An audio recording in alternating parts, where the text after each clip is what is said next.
friends and customers of the SMR Group.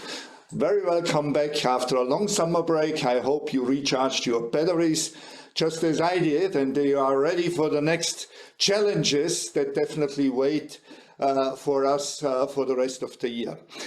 Today I'd like to address a topic that also is affecting more or less everybody, no matter where you are in the supply chain. And this is protectionism and trade restrictions. In a perfect world, we would not need them. In a perfect world, everybody would produce its stainless products in different quality levels and sizes and whatever, and the customer is deciding about who to buy from based on the overall package, also services, etc. provided. But as you know, we are not living in a perfect world, and because everybody should operate on a level play field, we have these rules from WTO first, which are actually, if somebody's breaking the rules and this or that way, then there are opportunities to sanction such companies in order to get the competition back on a level field.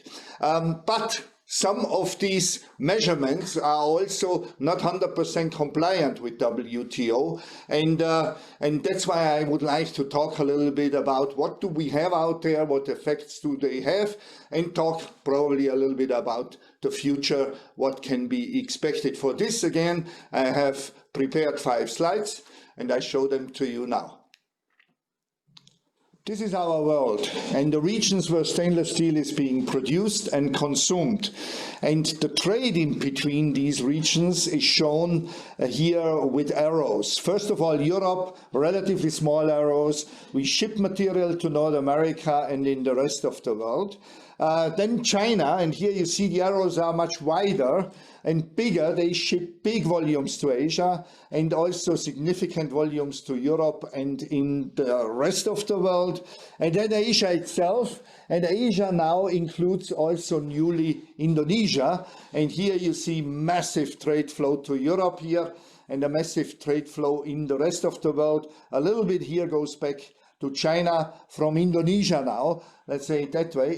But it is wisely, you see the red color here shows that this year the trade flows will become smaller. The others here are basically 2 suppliers. One is India, long products, and now since a few years also Jindal on flat products, and South Africa here, Acerinox. For both of them, Europe is a major destination for stainless steel. Intercontinental trade ratio was 17% in 2019, and I can tell you some years ago we were here at 23-24%. So the global trade as a percentage of the market is already reducing because of these protectionist measurements. Now we have 2 prominent members here of protectionism. One is 232 safeguards in North America. The government has initiated those. It is subject, all imports are subject to them. Duties on everything, 25%, but there were a lot of exemptions also granted, and companies could apply for that. The European way, we call it 478 safeguards here, which were implemented as a reaction to the Section 232 safeguards some years ago, a few years ago, also by the government.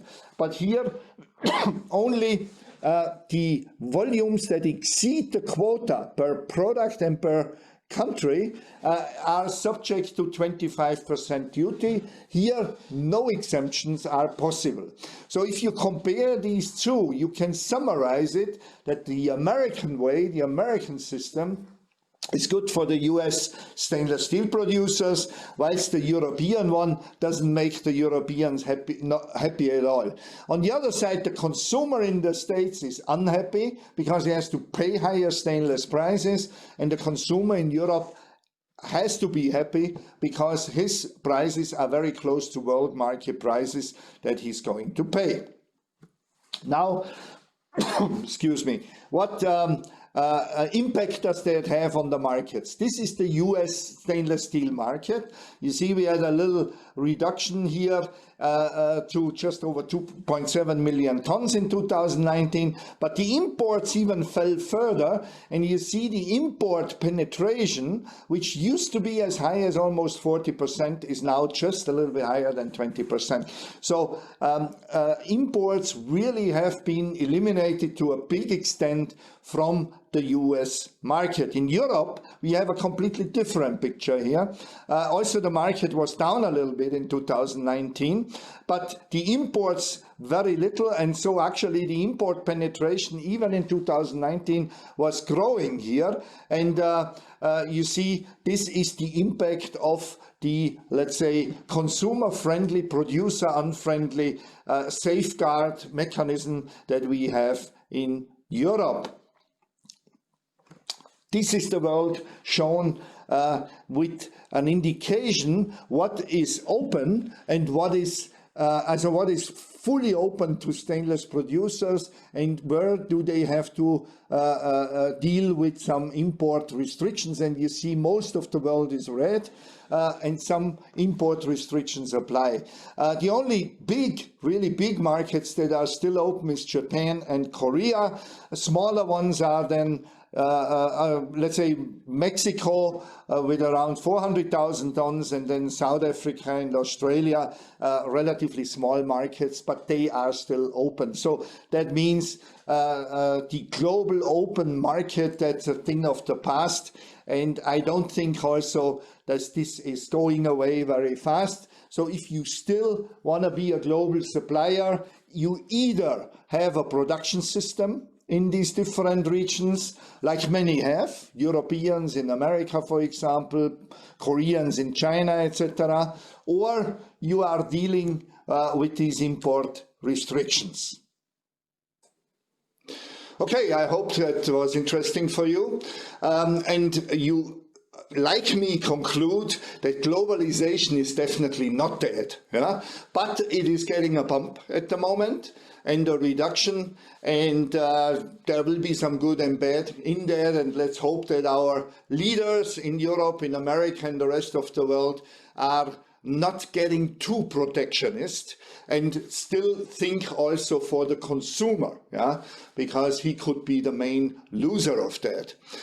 When we look forward, I think that the next big thing is the border adjustment mechanism, which will try to regulate the CO2 imprint that various production systems are leaving, not only on stainless, but also the products that are made from them. But it's a little bit too early to really say something concrete about how high that will be and how it will be practiced. We will definitely in the future have a separate reflection of the week on that. With this, I thank you again. I, tell you next week, actually, we will talk about again the pandemic and the impact on the stainless steel industry. And I will more or less update you. I mean, the last time we did our forecast 5 months ago, now 5 months more into the year, we have a better visibility of what really the impact will be until the end of 2021. If you have any feedback, comments, wishes, down here, you see exactly where you can reach us. Thank you very much, and see you next week.